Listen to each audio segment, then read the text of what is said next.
Hi, today I'm joined by Bob Cunneen to discuss Australia's grumpy consumer. Welcome, Bob. Thanks, Jason. So, Bob, why is the Australian consumer grumpy?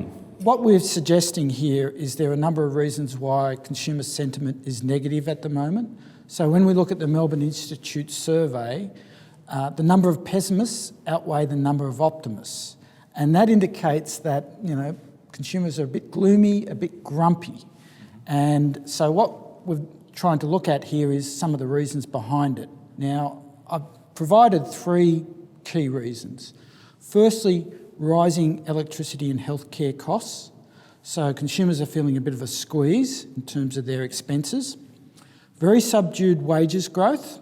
Again, that puts a squeeze on household budgets. And the third aspect is high household debt. So some consumers have pushed the envelope in terms of borrowing capacity. Okay, before we get to those three things, can we just go back to basics for a second? What do you mean by consumer confidence? Well, essentially it's a measure of optimism versus pessimism.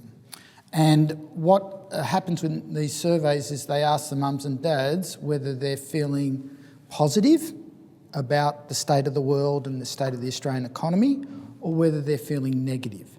Now, this confidence can reflect a number of things. They can be both emotional and rational. They could be emotional in the sense of perceptions of the level of trust and alike, or they can be rational in response to recent events. So it's a very curious mix of behavioural as well as logical factors in play. And of those measures that you mentioned a second ago, which of those are particularly driving the consumer sentiment at the moment? Well, we don't exactly know because we don't get the detailed response with the survey to say one particular factor is the driver.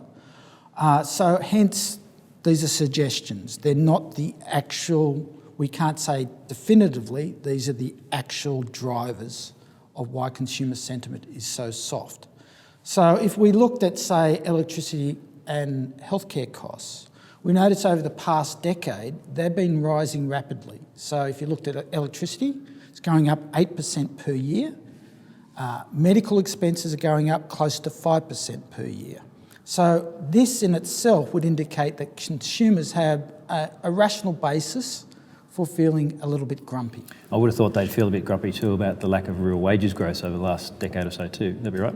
That's exactly right, because when we look at wages growth compared to the rise in the Consumer Price Index, which is the basket of goods and services, what you can see is wages growth over the past 10 years have only been growing at about 3% per year, and consumer prices, goods and services, going up close to 2.5% per year. So wages are barely outpacing costs in that sense.